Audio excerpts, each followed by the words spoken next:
I think that that's the biggest part of being a small business owner is the fact that we're all in this together, and there's some really good people out there, and you just have to ask for help.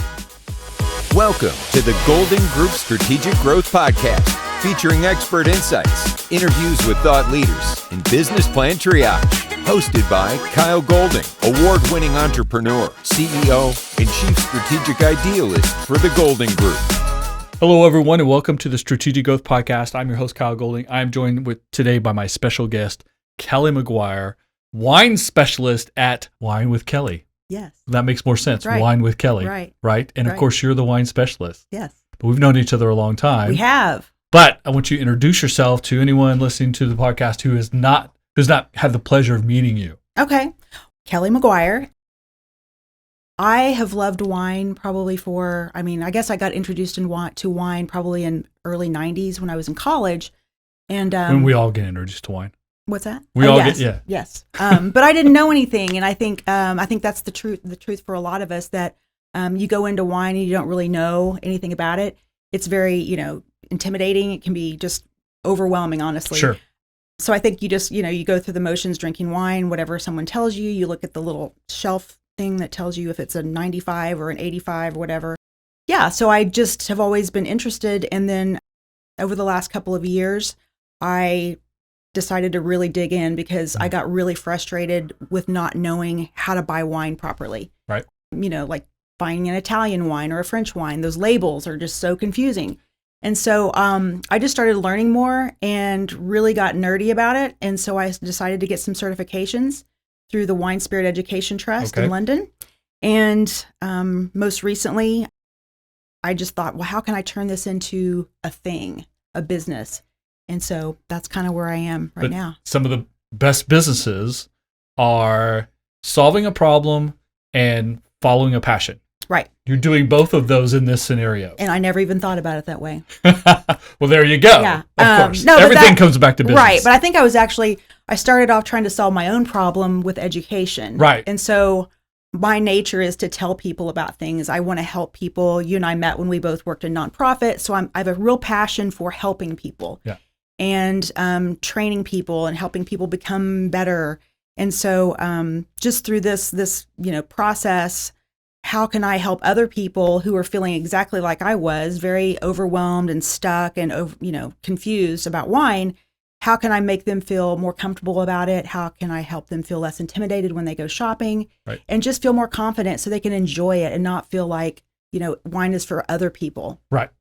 But there's also, even though a further level of wine drinking, of being a connoisseur, of collecting, right, of gift giving, etc. There's a lot of culture right around wine. So it kind of runs a gamut, right? For everything from really entry does. level, and everyone should be able to enjoy a glass, through right, people who are investing huge amounts of money in right, wine. Right. And the thing is, you can have a mix of all of that with one person. Somebody can be a wine collector, but they may not know a lot about wine. Right. They may just have really great people that help them collect wine. They're like investing in stocks and companies you're not using their product, but the stock is good. Exactly. And then there's people that don't have a lot of money that can't really afford to invest in wine, but they know a lot about wine and they're very passionate about it. Right. So for me, I'm starting to buy some wines that I want to age, and they are, a little more expensive. But that's not my daily drinker. Right. So I think it's just, you find out who's your customer, who's your audience. I talk to people of all different experience levels. We'll get together in a group, and some person may not even understand what a varietal is. Some people, like the other day, had the same experience, didn't know what a varietal was. The guy sitting next to her had just gotten back from a trip to Bordeaux, and he has a friend that owns a winery. So you've got these kinds of people. The contrast. But I'm in charge of presenting them, a group of wines and teaching them how to taste through them and enjoy them. Now, the business services, the things that you do within your business, because some of these things are services and some of these things are just purely educational, right? And enlightenment and of course connecting with your friends and your network, yes, right, and letting people know what it is you're doing and all the value that comes with it. But you do private tastings, yes, which I think most people would understand. Whether 2, 3, 6, 12 people get to come in a room and have a conversation with you. And there's a ton of education and obviously sampling, and we'll be doing a little bit of that later with this beautiful red that's sitting on the table with us. But also, and I didn't think about this till I read this on your website, and that makes perfect sense. Virtual tasting. Right. So you don't have to be in the room with them as long as you both have the same bottle of wine. Well, or at least the same, if I have the information about the wine, and maybe if I've tried the wine. Okay. But actually, technically, if I'm teaching you how to taste, I'm not going to actually taste the same things necessarily as you are or smell them. Right. But my goal is to help you as the client be able to understand how to evaluate a wine, not just drink wine. Okay. Because I think most people have been to a wine tasting and they drink wine. And someone's telling you how amazing this wine is, and you're like, oh my gosh, it is amazing. So I don't want to tell people what to think about what they're drinking. I don't want to tell them what to smell or what to taste. I want them to learn how to taste and to smell and to evaluate the wine and decide for themselves if that's a wine for them or not. The majority of my wine education, ironically, comes from chefs. Yes. And not sommeliers or people in the wine industry, but more about how to drink a certain types of wine or certain profiles of wine with certain types of food. Yes. I'm extremely passionate about that because wine is meant to go with food. Right. So I think, that's another intimidation factor too. People hear that, and so they're afraid they're going to do it wrong. Right. But you can't do it wrong. Right. You can't mess this up. As long as you like it, right? I mean, if the worst case scenario is it doesn't taste as awesome as it should. So it's kind of like when you're putting an outfit together. You put your outfit together today, good color combination. We've got, monochromatic going on. There we go, black and white. But if you wanted to put a Hot Peak shirt under there, no one would be mad at you. That's true. It would just be a different choice and a different style. Right. And some people in that same Hot Pink t-shirt, you might say, that doesn't quite look right with that person. Right. But that's okay too. Yeah. Yeah, a little experimentation is fine. Just like you said, you don't like white wine, but I'm going to work on you with this. Yeah, we're going to see about that. Because I used to say that too. I honestly did. But I would tell you, if you have the right wine with the right food pairing combination, it's just like a symphony. Right. You know how when you've brushed your teeth and you had a drink of orange juice? Yeah. Terrible. They clash. Wrong combination. Right. But you put something else with orange juice. Right. Tastes great. I'm a little bit of a beer snob as well, but a really cheap, simple American lager right after you mow the lawn is perfect. Right. Exactly. Yeah. And, a hot dog with a piece of pizza and beer, that kind of thing at the ballpark, whatever. Yeah, exactly. Yeah. So something else that you offer is wine consultation. And I think that goes more into that conversation we had earlier about different levels of wine when it comes a little bit more of an investment, maybe gift giving. Or things that are a little bit more associated with maybe personal status. Could be, or an event. I'll give you an example of one I did recently. I've had a couple of events with this client. Did a birthday party earlier this year, and they had their own private wine collection, and they wanted to share it with their friends for a birthday.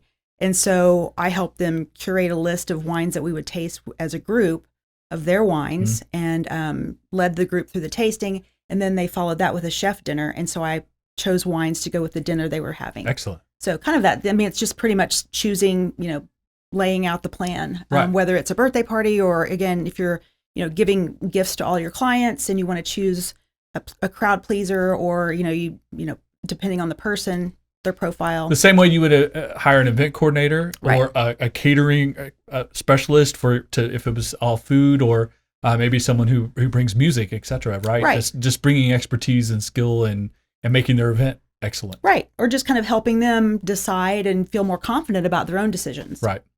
Now, you and I both also have in common a love for Napa Valley. Yes. And it's hard to not love Napa Valley, but a lot of my wine experience also kind of culminated in yours as well. So tell me the first time you went to Napa and the last time you went to Napa and kind of how you connected with what's happening there and obviously the wine that flows through there. Well, I think my taste has evolved, honestly, over the years. The more you try things, the more you have more of appreciation for certain things.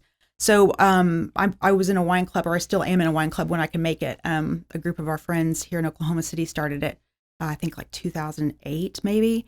And we started going to wine country. And so one of the first places we went was Napa. And I just was like, oh my gosh, this place is so beautiful. How have I not been here earlier? It just kind of made me sad that I hadn't spent that time there before. And so, the wines out there are just so big and rich and opulent. Right. Very big Cabernet Sauvignon country the big that's stuff. Me. That's me. But I will tell you, over the years, I started spending more and more time in Sonoma. Mm-hmm. And so just being over there and trying different styles of wines over there, I've gotten a big appreciation for Sonoma as well. And that's a really big AVA. So, now I love Pinot Noir. I love white wines from there, Carneros. They're all just very different styles, which is what I really want to encourage people to do, is just try different things. Yes.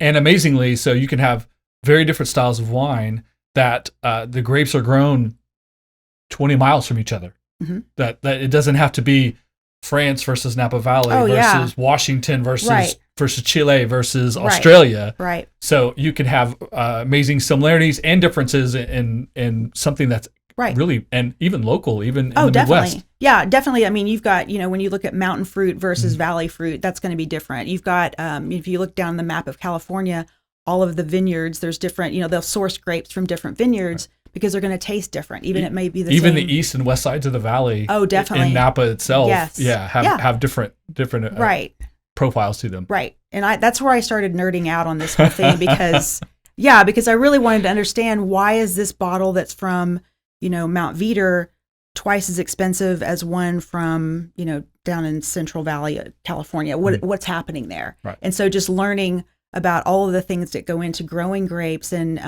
making the wines and the production and the climate and the weather, and there's just so much that goes into it. That's why I am so into it right now, because I learned how much goes into it. So you're in Dallas now, but you're an Oklahoma girl. You've been Oklahoma for a long time before that. We're still claiming you. You're, right. I'm here all the time. Though. Right, I mean, I just come in and out a lot. So what was it like transitioning? I know it's not far, and the culturally it's not that much different, but it is. It is. Yeah. Well, I think growing up in Oklahoma City, and I grew up in Guthrie actually, but we'd go to Dallas all the time. Right. You'd take it back when you had to drive 55 miles an hour. Yeah, it took 4 hours. Right. It was just very different because I think Dallas has just exploded so much. Mm-hmm. The whole culture of the country has changed because of everybody moving around. So there's a lot of congestion. There's a lot of different kinds of people there, which is cool. There's just a lot of people, but the access is amazing.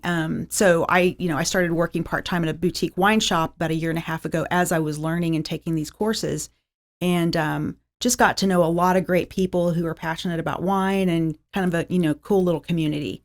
So the wine culture there is pretty cool. Now you have been doing this a short period of time, but you have a great deal of business and nonprofit experience. Yes. You've been an accountability coach. You have been a consultant for the Healthy Schools for Oklahoma. You were a director of annual giving at OMRF, an amazing organization doing amazing work, and director of outreach for the Oklahoma City Boathouse Foundation. Anyone in Oklahoma City would understand what that is as well.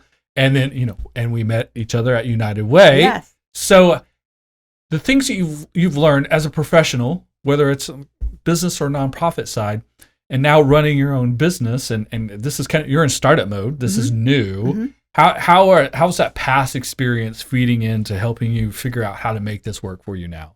Oh, I would say every single thing that I've done in nonprofit for sure has helped me get where I am today. And I tell young people who are going into whatever career mode, just take what you can from each job. Even if you don't do that job for 50 years and you don't even love it, you're going to get something valuable out of it. And I've gotten so much great experience, especially with the Oklahoma City people. I mean, Oklahoma City is a great place where you can meet everybody and know everybody, and everybody helps. And nonprofit work is so rewarding here because everybody truly cares. Right. And I learned social media skills when it first came out when I was in nonprofit, because you're working on a shoestring budget. And so, you're a new business owner, you don't have thousands of dollars to go, hire Kyle Golding necessarily. Not always. If you can, it's a good thing, but not everyone can. Right. That's true. But I would say that, if you have a service that you're passionate about, like you said, and you've got the knowledge, using those skills from your other career, perhaps, the networking skills, the social media skills, I have event planning skills. Fundraising is just like sales. It is sales. You're selling people on giving their money away for something they're not even going to probably see. If sales is easier, you go like, I give you this and you give me money, as opposed to you give us money and we do things in the community. You know, people who get it, but it's not an A to B transaction. Exactly. Yeah. So I'm used to always sharing my passion for a mission. And so now I'm sharing my passion and the mission of helping people learn and feel more confident about shopping and enjoying wine. Common theme we have here, and it's a common theme that we talk about on the podcast all the time, about having a mission, staying on your mission, being focused on it, having passion for what you do, and investing yourself in the process. And you're doing all that. Right. So congratulations. Thank you. To be able to pull all those things together and to make it work out for you the way that you are. I'm having a blast. So as we get into tasting wine, and which is going to be awesome for us and not as much for everyone listening to the podcast, but that's their problem. We'll tell them what wine it is. They can go find it later. But I've got a couple of quotes from some of your recent social media that I want you to kind of talk about, because it's about tasting wine. In fact, the first one is, there's a difference between wine drinking and wine tasting. Definitely. Yes. Yeah. Wine drinking is just sitting around and drinking the wine. And you talk about chefs. When you're cooking the food, you're tasting it, making sure it's ready to go out for your guests. I think the same thing holds true when you're tasting wine. You want to make sure that it's something that you like. Is this something that I want to drink further? Is it a good wine? What would it go well with? Is this something I want to age? Do I want to buy a case of this and put it down for 10 years? Or is it something I want to take to the pool and just enjoy immediately, right? Right. Like, buy it today, drink it today. Right. Yeah. Well, and it's just like trying on clothes. You try on a lot of clothes before you feel like that's the outfit. This is well made. I like this. I'm going to buy it. Same thing with wine tasting. You go to these wine tastings in order to find out if you want to buy that wine, not just you're going around drinking wine. Sure. And I really think the biggest takeaway is, don't let someone else, some reviewer that rates them, that writes this big, oh, that's awesome or it's terrible. Don't let that person tell you what you like and don't like. Yeah. There's not a bad wine. It's just, it may not be for you. Right. You just got to find the thing that makes sense for you. And I think wine and food or anything that's taste based like that, obviously, like you said, everyone's taste buds are different and everyone's palate is different. And even like the day, or like, we had some warm glasses earlier. We had to make sure it came back to room temperature, right? All those factors go into whether or not you like a glass of wine. Right. So let's talk about this wine. Okay. Let's taste a little bit of this wine. And I'm not going to tell you anything about this wine, and that's what I don't want to. You're going to put me on the spot. Well, no, I don't want you to. You're just going to taste it and look at it and tell me what you smell and all that. Okay. There's no. Let's do that. I just want you to find out for yourself what this is versus me telling you what it is. Okay.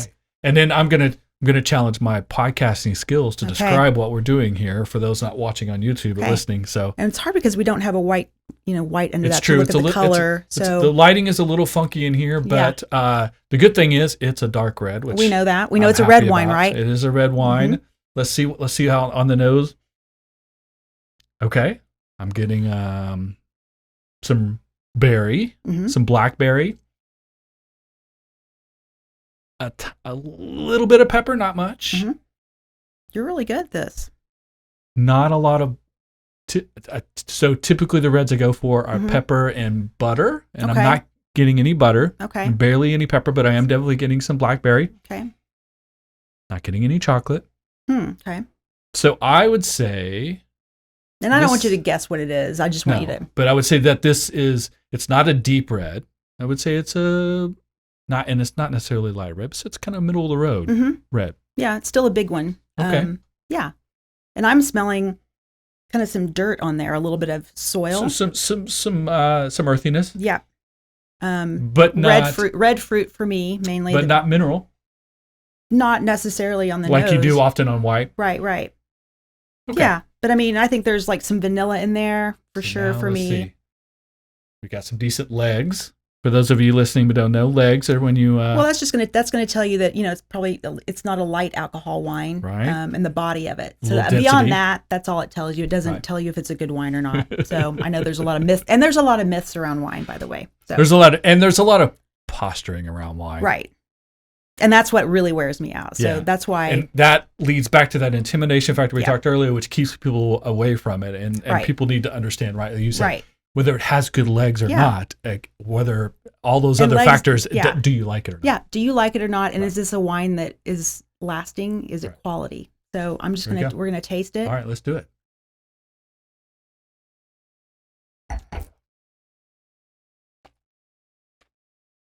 Little Kelly swishing around a little bit in her mouth like a professional. Ah, yes, she's got much better technique than I do. I'm drinking wine and she's tasting wine here. Bigger than I thought it was going to be. Mhm. Actually, bigger on the palate than it was on the nose, Mhm. but easy to drink. Fantastic. Mhm. And are you getting more of the? I'm getting more dirt now. Mhm. And I'm getting more umami. Okay. Yeah. You know the terminology. That's one of my favorite words. In the I do world. too. It's so fun to say. Well, and it's just like this, almost like a savory kind of thing, Yeah. and that's that's an indicator that's a little older.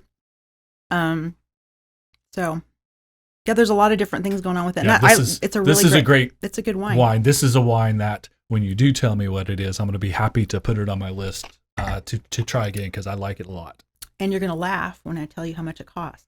So I was going to ask you at some point. I was going to bring up the conversation, the fact that we've talked about if you like wine, then it's a Right. good wine. But also, just because it's expensive doesn't mean it's a great glass of wine, and vice For versa. you, yeah. Or it could be very inexpensive, and it can still be a great tasting. Right. Because I've bottle had of some wine. wine. I had a wine recently. I think it was probably $250, $300 a bottle, and it was just way too big. Just way too big for me. I go for I like older wines, and and it was a Napa mountain fruit wine. Won't mention the name, but it was a good wine. It was a solid wine. I would have enjoyed it had it been older, Right. and just chilled out. That's a little when bit. come back in 5 or 10 years Right. and see what it, yeah. But the fact that it had such big fruit on it means that you can age it for a long time. Right. So it wasn't old enough for my taste, but it doesn't mean it was bad. This one I had. It's called Viña Cotero. It's from Rioja in Spain. Okay. It's a 2015 Reserva, so it means it's got some age on it before it was even put out, and yeah, so it's mainly Tempranillo, probably some Grenache in it. 13.5% alcohol, so it's really not as high as some. Yeah. It's still pretty big, and the fact that it's 8 years old and it still has that much fruit on it, I feel like it's a really good wine. Pretty good indicator. I don't drink as much Spanish wine, but I'm liking this one a lot. Spanish wine is a great value. That makes sense. Fun, and it's fun. It's funny when I have it, I like it, but Yeah. I never think about it until someone serves it to me. So we need to hang out more often. There we go. Yeah. Yes, because you've nailed your first red with me perfectly. All right. And guess what this cost? Retail.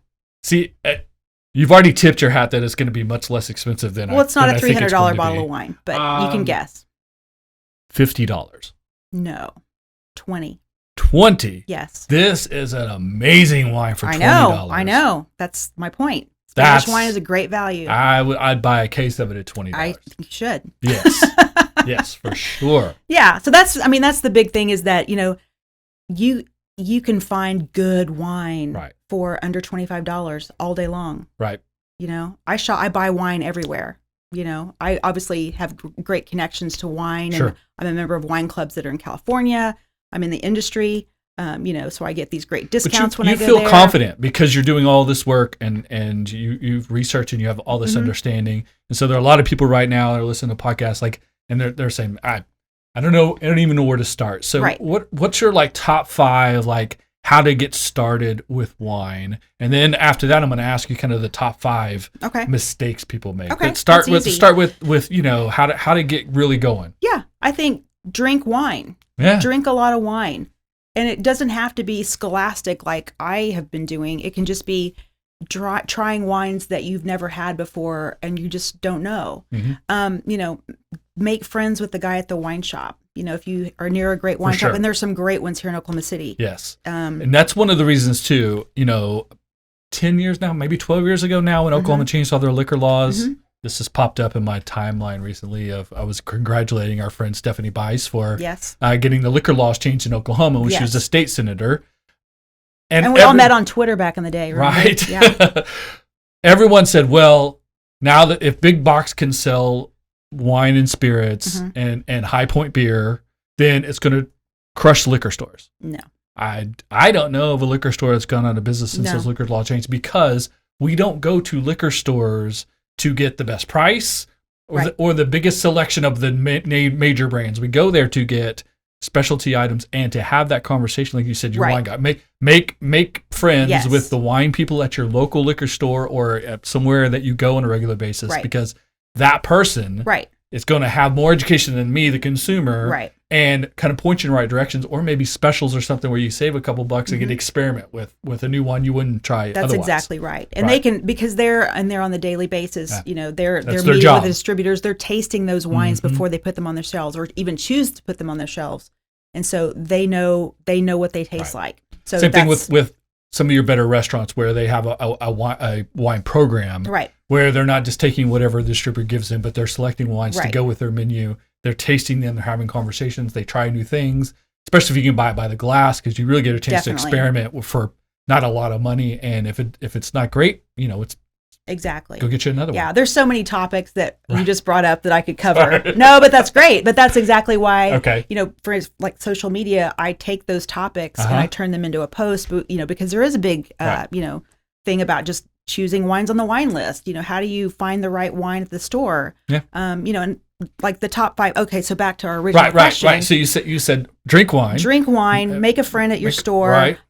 There's so many great websites. Sure. Like Vivino, Wine Searcher. I mean, I haven't had every wine. I'm familiar with most wine as far as the countries and the styles and the grapes, but I'm not going to know if this is a good winemaker versus that one. Right. So there's so many. You've got the World Wide Web at your fingertips. The That's the World Wine Web. Yeah.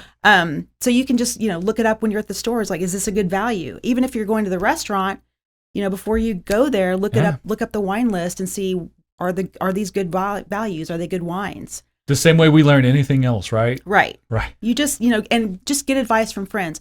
Also, there's books out there. One of my favorite books, and I don't work for them, Wine Folly. It's a great book for a beginner. It's got great infographics. It's well written. It's easy to understand. There's newsletters you can subscribe to. Right. Take your information in bite-sized pieces. I do a newsletter on a weekly basis, and all I do is give a wine tip, a wine region, and a grape. And I cover that in bite-sized pieces. So, week by week, you can understand, okay, this is what happens in Napa Valley. This is what the Pinot Noir grape is going to be all about. And one tip I shared was, the the right wine temperature serving, versus, a chilled wine versus a very chilled wine Right. versus cellar temperature.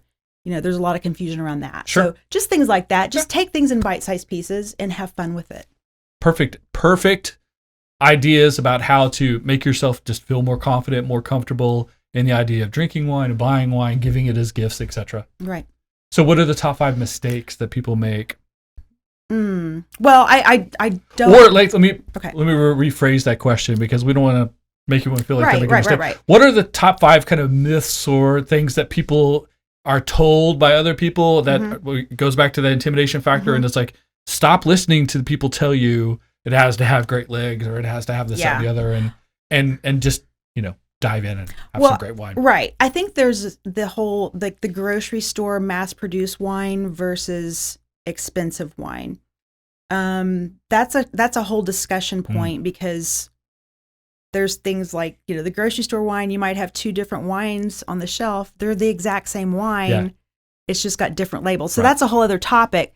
So I think just maybe even just, branching out from the grocery store, and you don't have to spend tons and tons of money, but I think you could still go to more of a specialized wine shop and still get a really good bottle of wine for a great price. Right.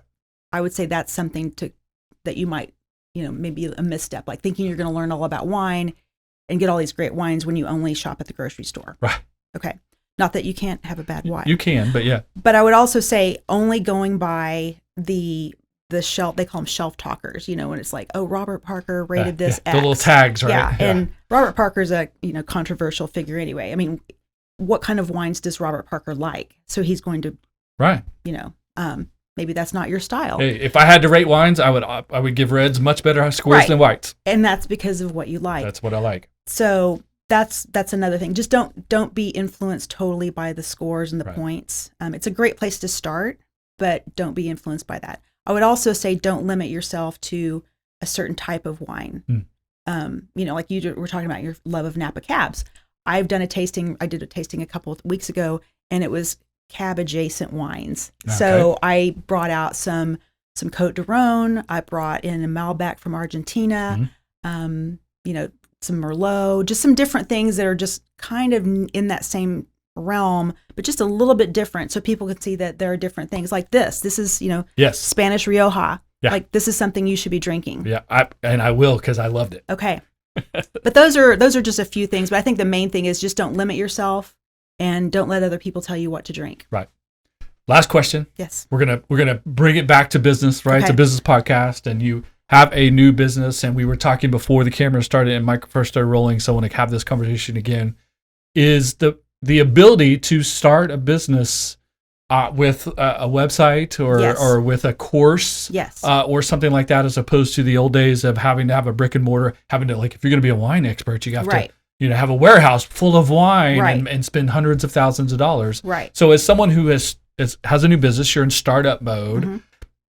How did you go from, this would be fun to do, and I have passion for this, and if I could figure out a way to make this a business, right? And was it 5 minutes, 5 hours, 5 weeks, and did you start writing notes, or did you call people? Like, how did you go from, I think this is something I want to do, and I need to find a way to make money doing it, right, to here's the plan, here's how I'm going to do it? Well, I think it was just seeing what other people are doing all over the country, and that's the beauty of social media. Yeah, is that the things that I do, I'm not in competition with anybody. I don't have competitors that were like, I'm going to cut my prices and whatever. No. We are a wine community, and I saw a couple of people on Instagram, honestly, that were doing all these things that I'm now doing, and I thought, that looks like a blast. That looks so fun, because I was exploring how can I do wine. What is my role in the wine industry? And because of the fact that we travel so much, I couldn't really think about doing any kind of 9-to-5 job where I was working for a distributor or selling wine. So I had to make it where it could be virtual, it could be on my own time, and using my network and my passion. And so I saw people and I met someone actually at one of the courses I did in Napa Valley, that she's doing this kind of same concept in San Diego, only she actually sells wine, but she's doing these kind of settings where, you're in an educational forum, you're teaching people, but there's layers that you can, and the thing is there's layers you can add on to this. Right. Yeah. So you actually took a little bit of a problem, couldn't go have just a regular 9-to-5 job. Right. That would fit a passion you have, but instead you took that problem and turned it around and made it an opportunity. Right. And that's kind of what we do is, if we're, if we come from nonprofit, we've worked with, we've worked with zero budgets. And make an opportunity. Yeah. We've worked with zero budgets. So we get all the free advertising. We get people to be on boards to help us with marketing, all those things. So it's, what can I do with my knowledge and still help people? Well, I built my own website, using a little, using Canva. Good starting place. Yeah. And so I'm just, I'm starting small because there's only so much time I can do this. Right. So I, can just start with these resources. And then when I build on to maybe other programs within this, or I add on layers, then we'll see what happens. And last thing I want to emphasize what Kelley said about, it's not about competing with each other. It's about embracing your strengths, your situation, where you're at, and who you can serve and the way you can serve them. And other people doing similar things are going to do what they do, where they do, with who they do it for, right? And it's all good. Right. I think that's the biggest part of being a small business owner is the fact that we're all in this together, and there's some really good people out there, and you just have to ask for help. This has been my friend Kelley McGuire, Wine with Kelley. Yes. You can find out more at winewithkelley.com. Make sure you spell it correctly. Kelley. Right. Make sure you get that second E in there. Winewithkelley.com. Of course, that link will be in the show notes for sure. I might even tell people exactly what bottle of wine we're drinking here as well in the show notes. I appreciate you coming on and giving us a different perspective about how to start a business and follow a passion based on something that made sense to you in your head before it ever made sense on paper. That's right. Thank you so much for being on the podcast today, Kelley. Thank you. Thank you for listening to the Golden Group Strategic Growth Podcast. Please subscribe so you never miss an episode. Follow the Golden Group on social media. For more information, past episodes, or to contact us, please visit thegoldengroup.com.